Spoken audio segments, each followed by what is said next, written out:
إنا لله وإنا إليه راجعون. امبارح ودعنا رجالة من خيرة رجالة البلد، رجالة تعبوا واشتغلوا وشقيوا في أصعب الظروف، رجالة كانوا بيأدوا واجبهم في الصرف الصحي في مكان الكل بيخاف يقرب منه، هم وقفوا فيه برجولة وشهامة. الشهيد علي محمد علي عوض، والشهيد جمعة السعداوي عيد، والشهيد عبد الكريم السيد، والشهيد صلاح مصباح الأزعر. أسماء هتفضل محفورة في قلوبنا لأنهم ماتوا هم بيسعوا للقمة العيش، وكانوا بيأدوا واجبهم علشان غيرهم يرتاح. واللي حصل وجع قلوبنا كلنا، مش بس أهاليهم، دي مصر كلها حزينة عليهم. خرجوا الصبح في شغلهم زي كل يوم، لكن ما رجعوش، رجعوا لربهم شهداء العمل. واللي بيموت هو بيراعي الناس في شغله، ربنا بيكرمه وبيعليه. وطبعا قلوبنا مع أهليهم ومع كل أم موجوعة على ابنها، ومع كل زوجة فارقت زوجها،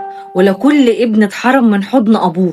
ربنا يصبركم ويعوضكم خير، ويجعلهم في أعلى مراتب وأعلى منازل في الجنة مع الشهداء والصالحين بإذن الله تعالى. ورحم الله رجال الصرف الصحي اللي ضحوا بنفسهم لأجل عملهم الشريف. اللهم اجعل تعبهم في ميزان حسناتهم، اللهم اجعل كل ما شافوه من ثغرات أو من آخر لحظات الموت في ميزان حسناتهم يا رب. إنا لله وإنا إليه راجعون، ولا اعتراض على حكمك، لكننا على فراقهم لمحزنون. وربنا يرحمهم ويغفر لهم ويجعلهم في فسيح جناته، اللهم آمين.